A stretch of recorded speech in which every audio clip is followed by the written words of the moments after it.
Hello, good morning students. Good morning. So today let's talk about types of sentence structures, okay?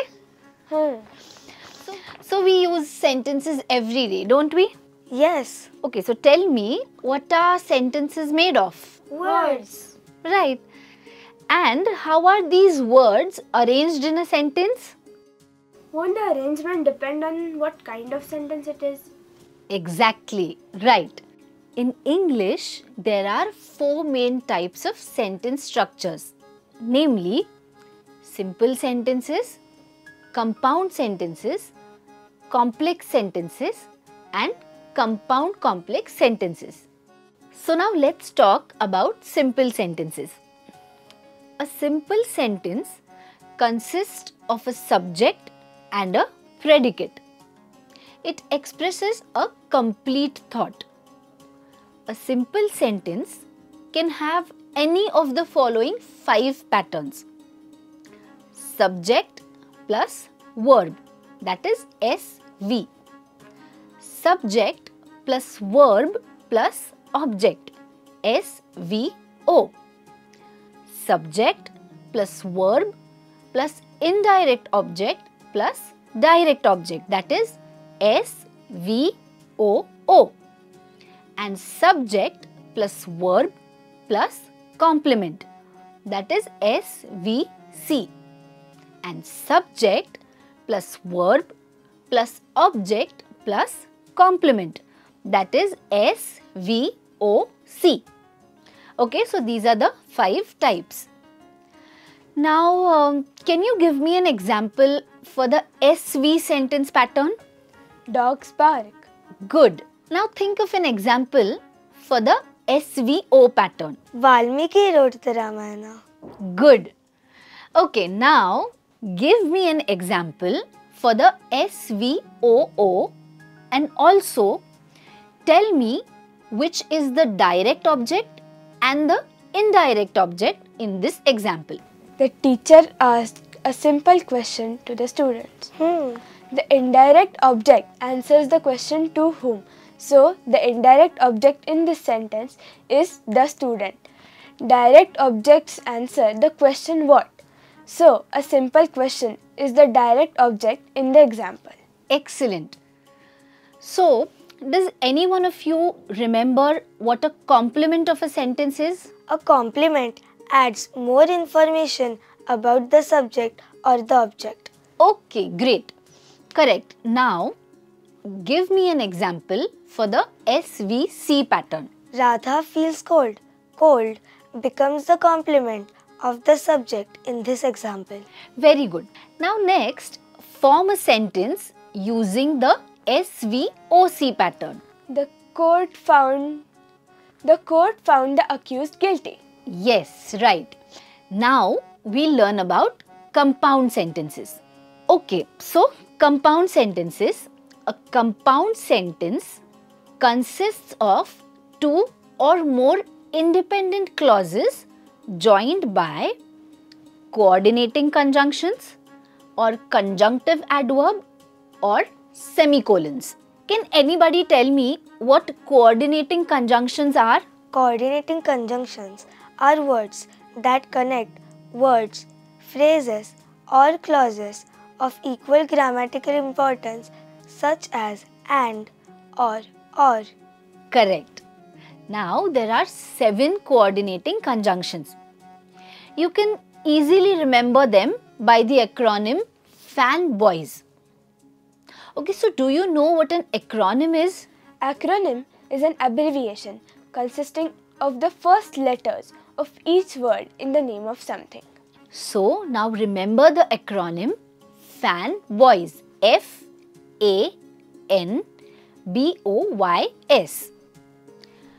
F, that is for, A, that is and, N represents nor, B, but, O, or, Y, yet, and S, so. FANBOYS. Now these are the coordinating conjunctions. A coordinating conjunction joining 2 independent clauses creates a compound sentence and requires a comma before the coordinating conjunction. For example, Meera runs every morning, comma, but Ram does not. Now, another way to join two or more independent clauses is to use conjunctive adverbs such as therefore, also, besides, however, thus, etc. Conjunctive adverbs are a type of conjunction. Can you think of an example? Ram studies very hard. Therefore, he gets good marks. Right, yes. So, two or more sentences can be connected without the use of conjunctions using a semicolon. Can you give me that example? Sheila likes mathematics. Ram likes English. Right. Now, let's talk about complex sentences. Complex sentence. A complex sentence consists of one independent clause and at least one dependent clause which cannot stand alone as a complete sentence. The clauses need to be connected by subordinating conjunctions or relative pronouns. Okay, so now we talked about coordinating conjunctions and conjunctive adverbs when we learnt about compound sentences. Can any one of you tell me what are subordinating conjunctions? Subordinating conjunctions link dependent clauses to independent clauses, establishing a relationship between them. You can use these conjunctions to suggest cause and effect or to set up a contrast. Because is one of conjunction that demonstrates a cause and effect relationship. The words although and though introduces a contrast of ideas. Very good. Now let us look at a few examples of complex sentences.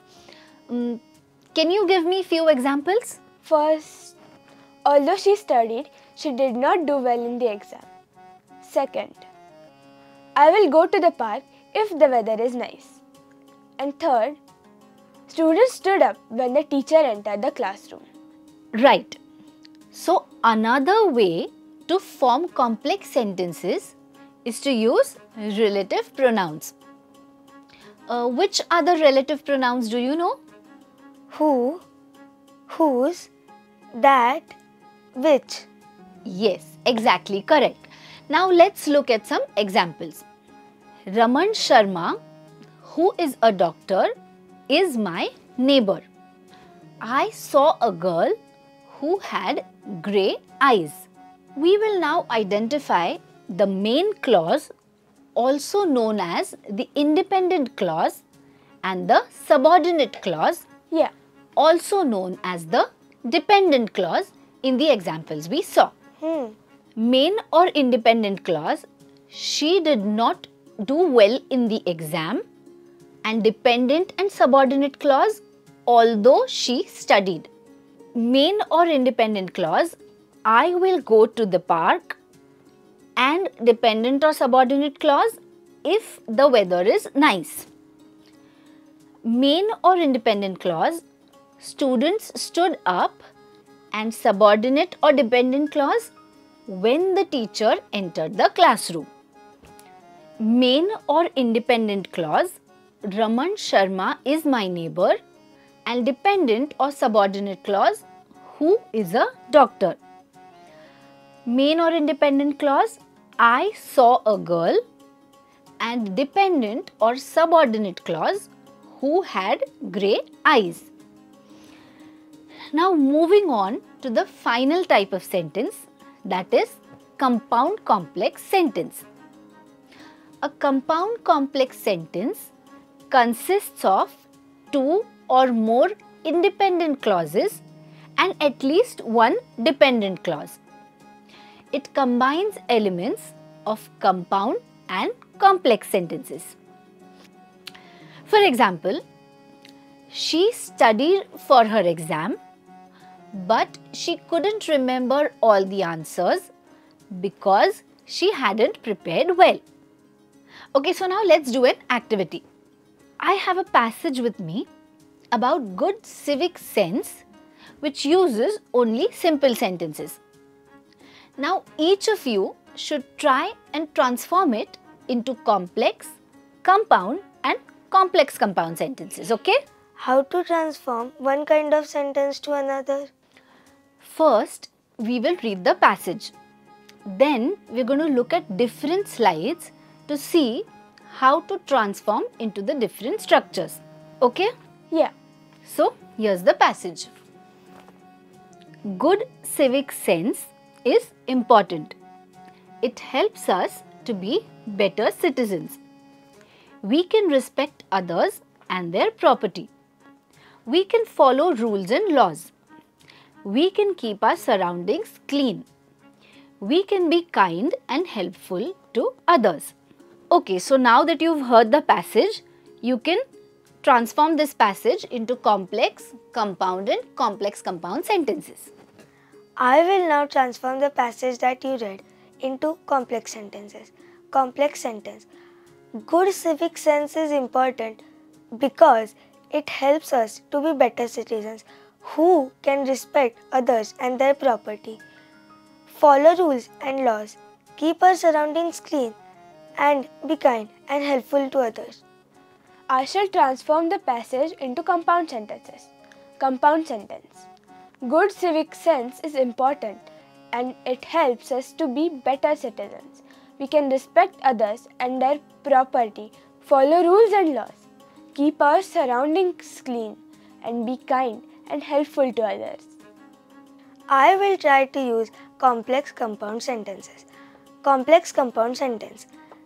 Good civic sense is important because it helps us to be better citizens who can respect others and their property, follow rules and laws, keep our surroundings clean, and be kind and helpful to others, which helps us to build a better society where everyone can live in harmony and peace.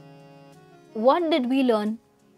In the above lesson, we learnt about 5 types of simple sentence patterns, conjunctions and their use in forming compound or complex sentences, dependent and independent clauses, identification and transformation of sentences into different types. Exercise. Identify the sentence type. This will make sense if you read the first chapter. After the tornado hit, my house was completely destroyed. Older television sets had tubes. The newest models, which take less space, are digital televisions. We are going to the park. He realizes that money is not everything in life. I looked for Ram and Sita at the airport. I like tea, but my mother prefers coffee. I remember the day that we met very well. She is innocent, so she has appealed to the court.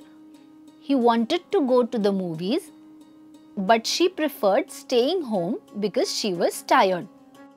Complete the complex sentences. Be creative but grammatically correct. Although I am short, dash. Conflicts take place because dash. You're the only friend who dash. If you do not finish it, dash. As soon as you get home, dash.